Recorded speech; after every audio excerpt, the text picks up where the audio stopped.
Bonjour et bienvenue à Entre nous, exclusivement sur les ondes de TV Rogers. Je suis Claude Andrea Boni et je me ferai un réel plaisir de passer la prochaine demi-heure avec vous. Aujourd'hui à l'émission, on va parler d'un très beau partenariat entre le CEPO, un pays et avec un pays de l'Afrique de l'Ouest. On va aussi s'entretenir avec Éric Charlebois qui va nous parler de sa participation aujourd'hui à la Croisée des mots. Et tout de suite pour commencer, on a notre amie Catherine Lyons du Musée canadien de la guerre qui vient avec de très bonnes nouvelles. Je pense que Catherine, on devrait annoncer à tout le monde que enfin le musée peut être accessible. Oui, en fait, le musée est de nouveau ouvert et nous accueillons des visiteurs du mercredi au dimanche. Et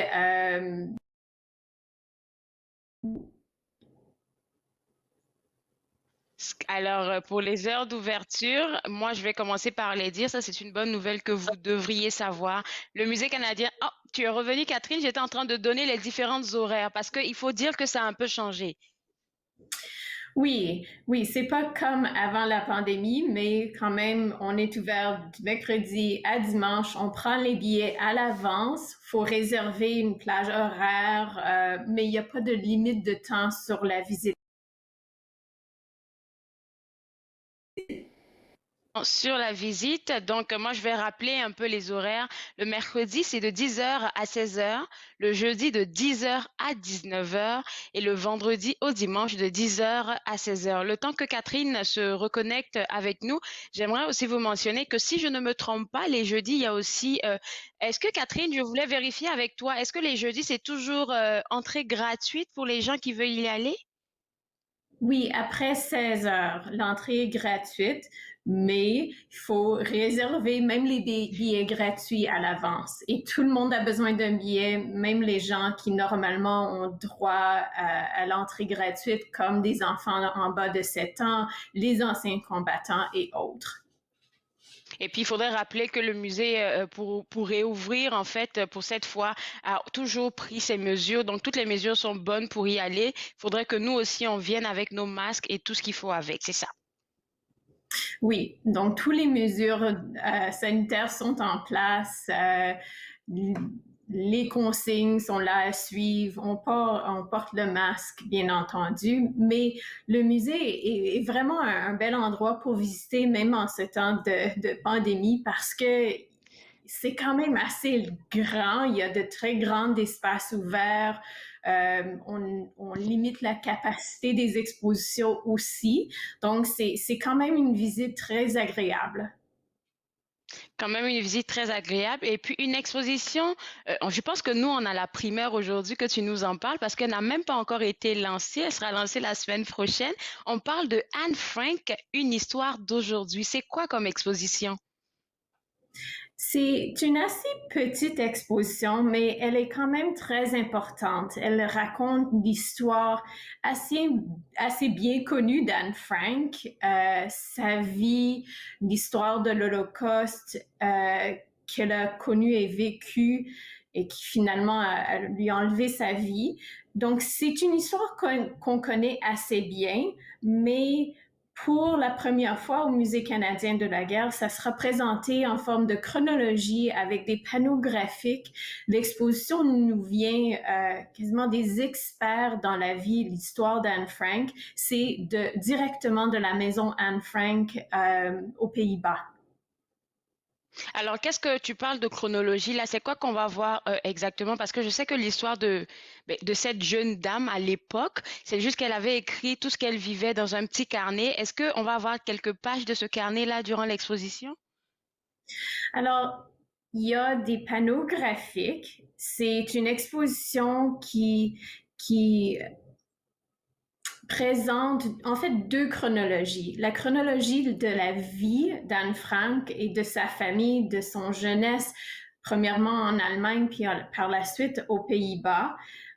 Aussi la montée des nazis et l'impact que cela a eu sur sa vie et la vie de sa famille. Donc, on voit des mesures de plus en plus sévères pour les Juifs aux Pays-Bas.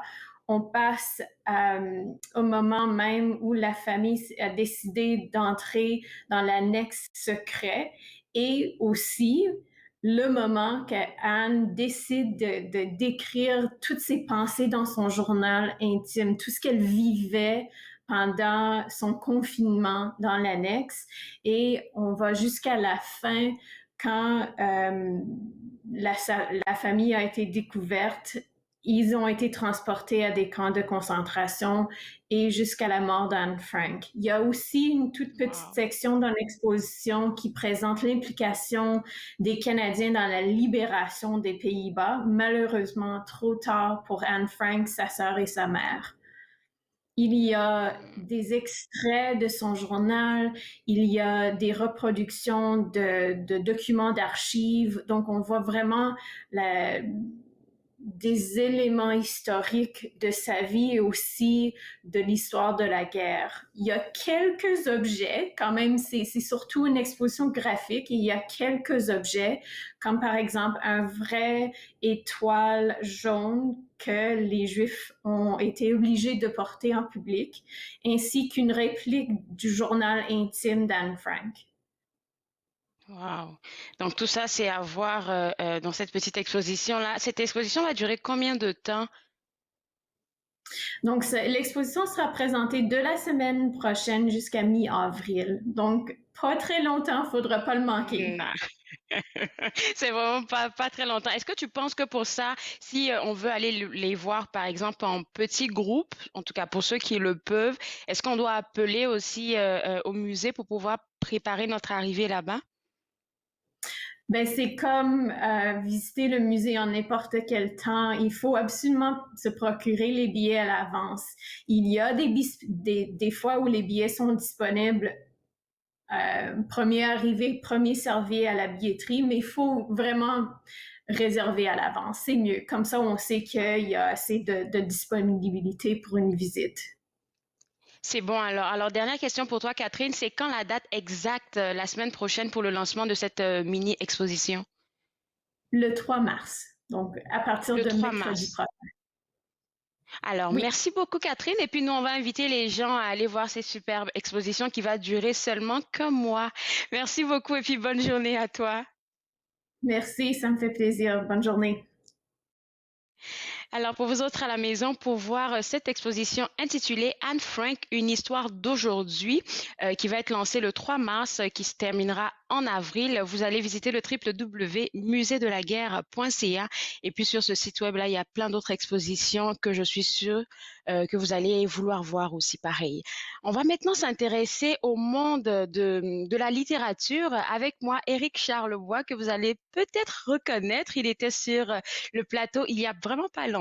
Et puis, Eric, ce matin, tu viens nous parler de ta participation à la croisée des mots qui va se passer aujourd'hui. Mais avant ça, j'aimerais qu'on parle un peu de ton actualité. Eric, alors, Eric, j'étais juste en train Salut. de te demander, en tant qu'auteur, dis-moi comment tu vis Euh, la pandémie. pas mal de décalage, puis c'est très, très assuré, là. Je me suis rapproché de la source, là. Écoute, On va faire avec ce qu'on a. On je sais peut pas si vous comprendre que le m'entendez. virtuel... Oui, je t'entends super bien. J'étais Vas-y, juste en train de vas-y, te parle. demander, Eric, oui, j'étais juste en train de te demander comment tu vivais la pandémie en tant qu'auteur. Oh!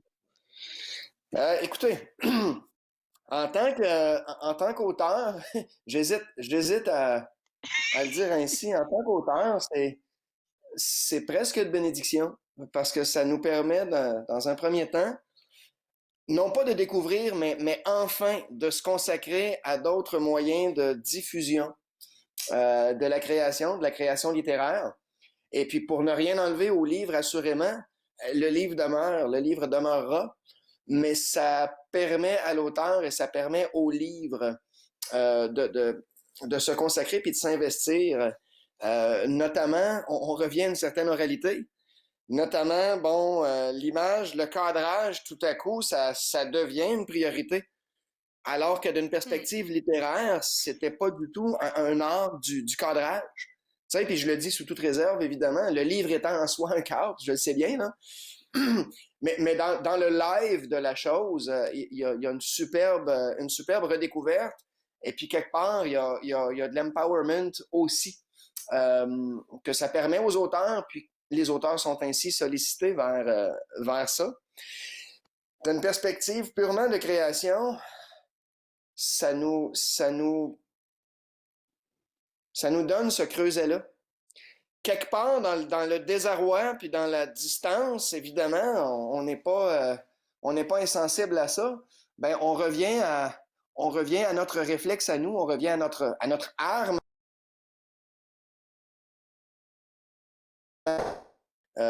Donc c'est de devoir enfin pouvoir sans doute travailler à des éléments auxquels on travaillait peut-être pas parce qu'on se laissait aller au gré des rencontres, on se laissait aller au gré de la proximité avec cet entourage qui est le nôtre. Cela étant dit, évidemment, l'entourage nous manque, là, c'est sûr.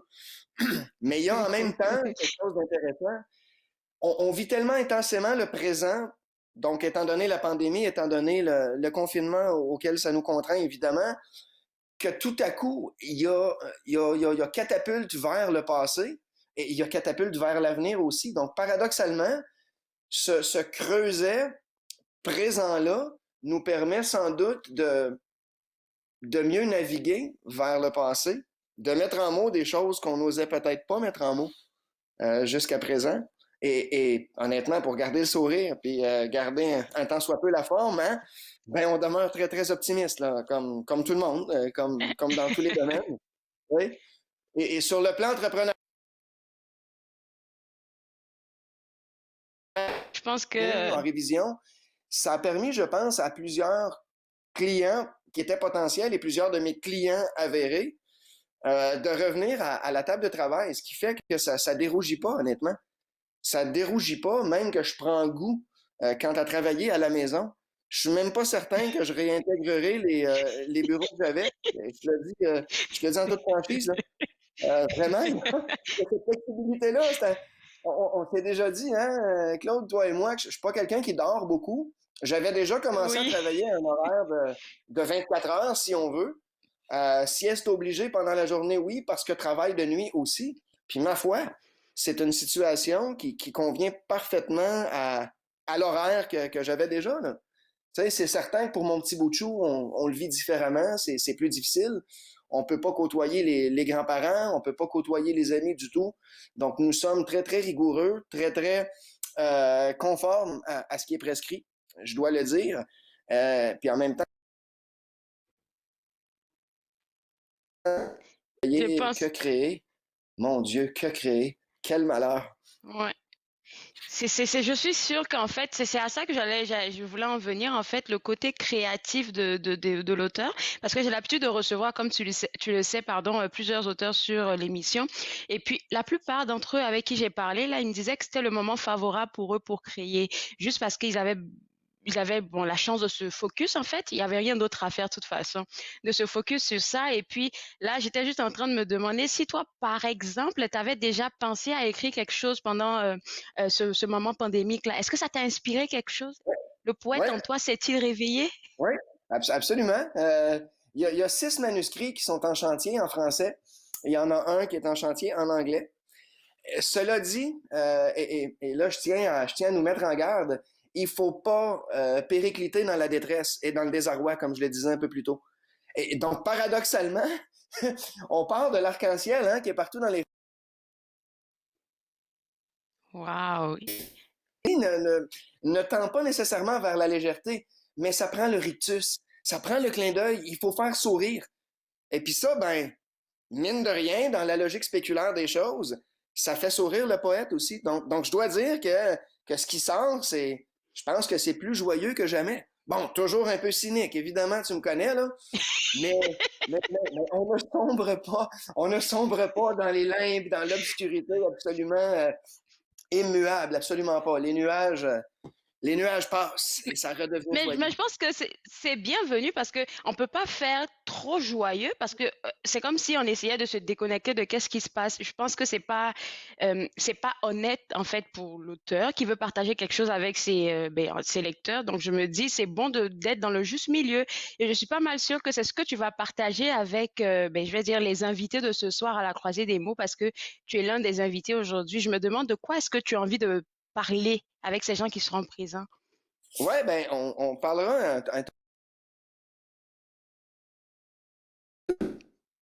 puis surtout, ce que ça me tente de partager ce soir, puis je le ferai.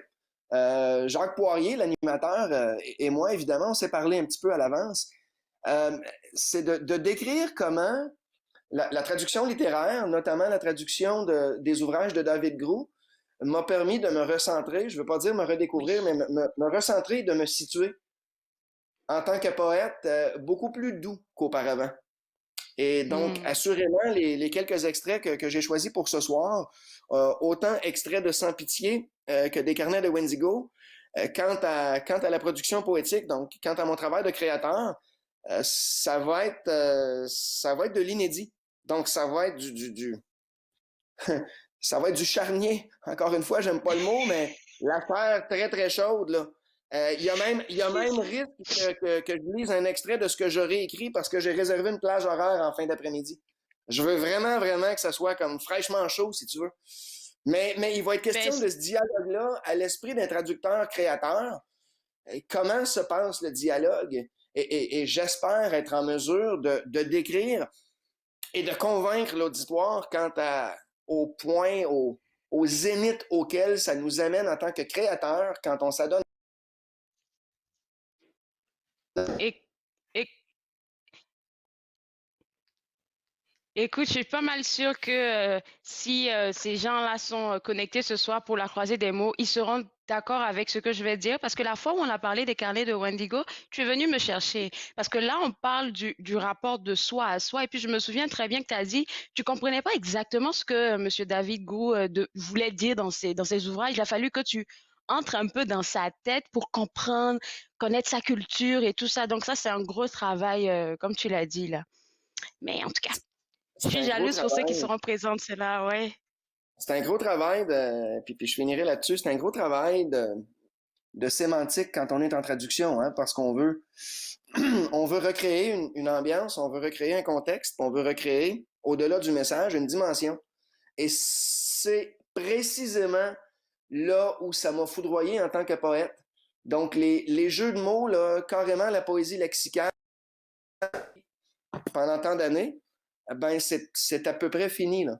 C'est à peu près exclusivement sémantique. L'importance des images de notre quotidien, hein, comme on l'a déjà dit, Claude, toi et moi.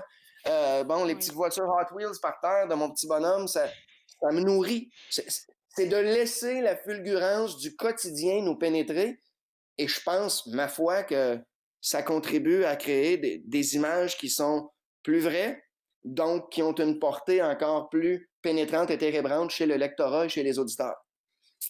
Éric Charlebois, franchement, félicitations déjà pour le futur de tous tes manuscrits, là. Je sais qu'on va en reparler forcément sur l'émission. Aussi, je vais inviter les gens à aller se connecter. Je pense qu'il faut prendre une inscription obligatoire pour pouvoir participer ce soir. Et puis, bonne chance parce que je sais que tu vas donner le meilleur de toi pour ce soir. Au plaisir de te parler une prochaine fois. Bonne journée. Merci, à bientôt. Bonne journée. À bientôt. Alors, pour vous autres à la maison, si j'étais pas occupée, j'allais vraiment participer à cette croisée de mots-là parce qu'il est incroyable comme auteur. www.aaof.ca. C'est le site web que vous devez visiter si vous voulez participer à la croisée des mots avec Éric Charlebois de 19 heures à 20 heures. Inscription obligatoire. Donc, une fois de plus, www.aaof.ca. On va s'intéresser maintenant à ce qui se passe du côté du CEPO. Eh bien oui, il y a un gros partenariat qui s'est fait dernièrement avec le Burkina Faso. Et puis pour en parler, j'ai avec moi Dominique Veilleuse. Et Dominique, j'aimerais demander tout de suite pourquoi vous avez pensé à faire ce partenariat et pourquoi le Burkina Faso? Tout d'abord, merci beaucoup de m'accueillir. J'apprécie énormément. Pourquoi penser faire ce partenariat? Mais parce que l'ouverture sur le monde, c'est essentiel. Au CPO, on y travaille de toutes sortes de manières, mais on s'est dit, il faut y aller vraiment concrètement. On veut vraiment que les élèves de nos écoles soient en lien avec des élèves des écoles de d'autres pays. Pourquoi le Burkina Faso? Ben parce que on s'intéresse énormément, bien sûr, à la francophonie internationale et le Burkina Faso en fait partie et fait bien sûr belle figure comme bien d'autres pays. Et donc, on a commencé par regarder un pays où il y avait une ambassade ici. Donc, au niveau logistique aussi, ça facilitait les choses.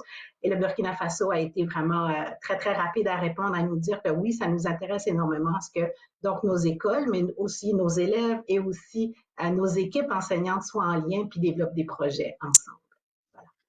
Waouh, ça c'est un gros truc, un gros projet, j'imagine. Là, mais je me dis tout de suite, le but concret de ce partenariat-là, ça sera quoi? Oui, on parle d'échange, mais comment ça va se faire, surtout qu'en ce moment, on vit une période déjà assez difficile et pour les Vous élèves et pour m'entendez les bien, enseignants. mais je vous dirais Oui. que très concrètement, ce que ça veut dire créer un partenariat, c'est créer une plateforme où des deux côtés, on aura une façon de se parler, donc une structure pour que passe l'information. Parce que c'est ça qui manque, c'est pas le souhait de se parler, ça c'est là, mais comment, comme vous le dites, comment faire passer cette information, puis comment mettre les gens en lien.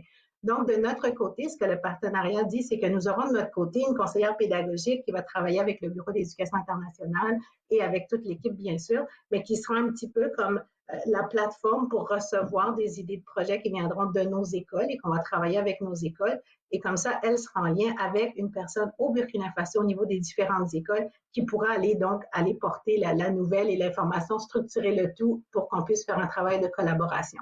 Et bien sûr, ça se fait dans les deux sens. Au Burkina Faso, il y a bien sûr une personne qui est là pour parler aux écoles, aller susciter l'engouement, puis aller chercher des projets, puis les ramener vers nous. Donc, on aura ces deux personnes qui pourront faciliter, si vous voulez, cette communication. Wow, quel beau projet. Pourront En tout se jumeler et travailler à un même projet. Par exemple, créer quelque chose ensemble, réfléchir à une question ensemble, partager des idées. Donc, au lieu de travailler seulement avec l'élève qui est à côté de moi dans ma classe, ben là, je vais travailler avec un élève qui est sur un autre continent. Et puis, on va parler des mêmes choses et discuter des mêmes choses, puis arriver peut-être à des solutions communes. D'autres fois, ben, on va se partager que, ben non, tu sais, par chez moi, voici comment on fait pour un même problème, tandis que par chez toi, comment tu fais, puis comment on met tout ça ensemble. Parce qu'au fond, c'est ça l'idée. Hein. S'ouvrir sur le monde, puis se rendre compte qu'il y a plusieurs façons de faire les choses et on aurait grand intérêt à écouter et à partager comment on fait, comment on réfléchit, qu'est-ce qui se passe par chez nous. Est-ce que les jeunes seront fortement impliqués dans ce processus-là? Parce que je Absolument. pense que c'est eux qu'on devrait Oui. mettre en avant. Absolument. Donc, notre souhait, c'est un partenariat qui, comme je vous disais, ouvre les possibilités, mais laisse aux élèves le choix de quoi tu as le goût de parler. C'est quoi qui te préoccupe? Qu'est-ce que tu aimerais discuter avec cette personne donc qui est un peu plus loin, mais qui est préoccupée par les mêmes choses que toi? Parce que c'est de se rendre compte que en fait, c'est ça la relève de demain. Ils sont là, ils sont en train d'étudier dans nos écoles. Donc, qu'est-ce qui vous préoccupe aujourd'hui? Parce que demain, dans 10 ans, vous allez vous retrouver autour de la même table à travailler dans les mêmes entreprises comme on le fait déjà maintenant avec tout ce qui se fait en ligne. Je peux très bien avoir un collaborateur, avoir un collègue qui se trouve sur un autre continent, puis on va travailler pour la même chose. Donc, commençons la réflexion maintenant. Donc, le choix des projets va venir des élèves, des équipes écoles, et nous, on va aller chercher donc à ce moment-là des écoles, des salles de classe, des équipes enseignantes qui là-bas au Burkina Faso sont intéressées à travailler avec nous pour ces projets-là précisément. Et ça se fait dans les deux sens. Donc, eux aussi nous arrivent avec des idées que les élèves auront eues. Ben, on aimerait bien, on a lu tel livre, est-ce que j'aimerais ça que vous le lisiez, puis qu'on regarde qu'est-ce que vous en avez pensé, puis comment on peut partager donc ces réflexions. Donc, ça viendra vraiment des élèves et des équipes écoles. Il y a deux choses importantes selon moi que je retiens dans ce projet-là.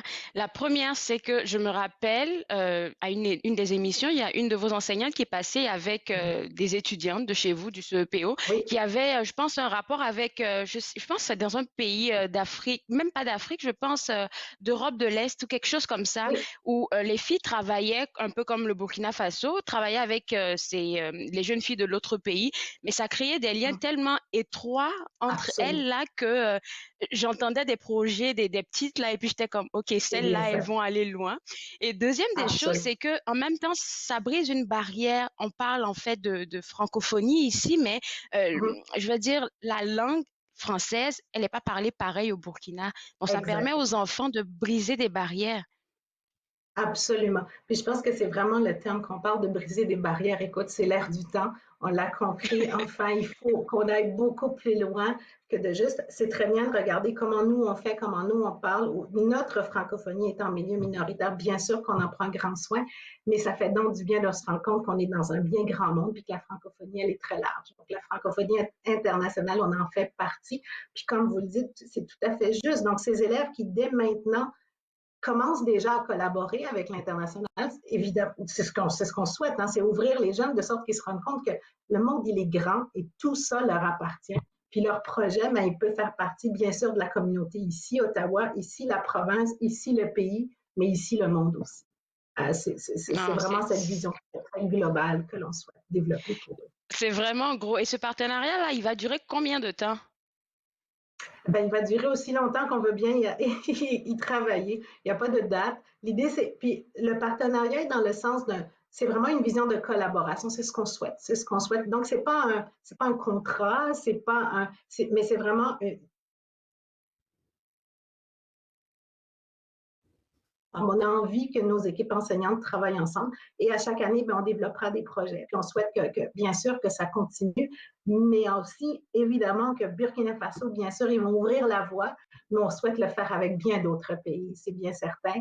Donc, on est déjà en train de travailler avec d'autres pays qui se sont tout aussi montrés intéressés en disant, ben oui, absolument. Puis, et malheureusement, on a eu cette pandémie, mais cette pandémie nous a démontré que travailler à distance, ça se peut. Et on peut être très efficace. Les élèves le font, les enseignants le font, nous, on le fait dans nos rôles aussi.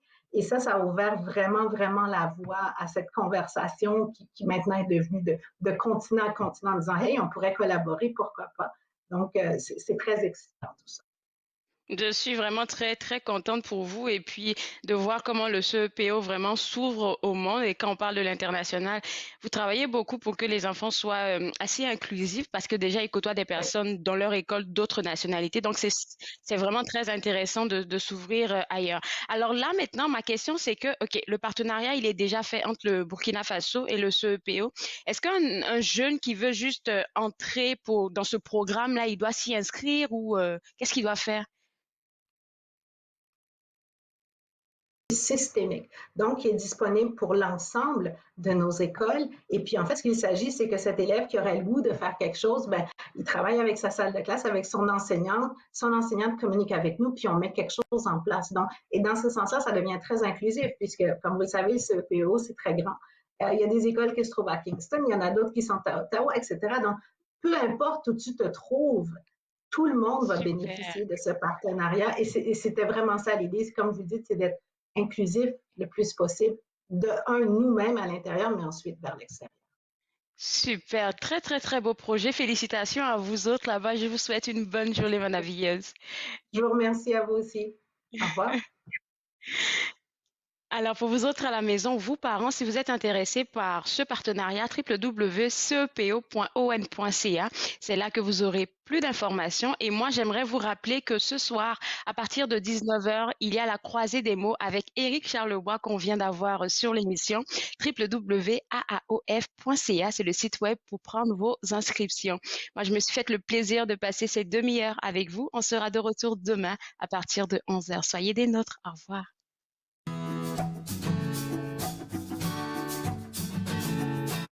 Faites-nous part de vos commentaires en composant le 613-521-2323 par courriel sur Facebook et Twitter.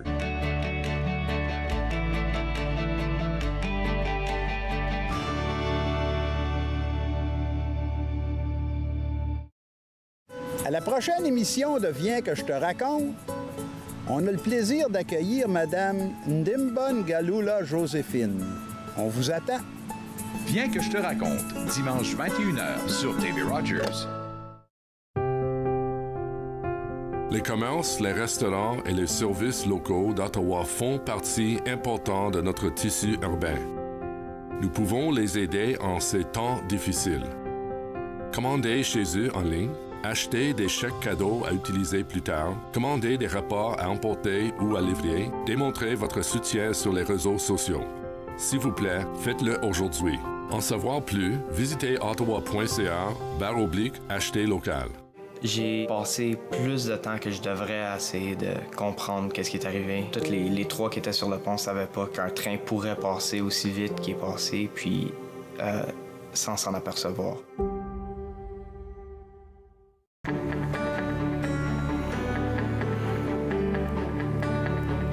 Vous regardez TV Rogers, Ottawa.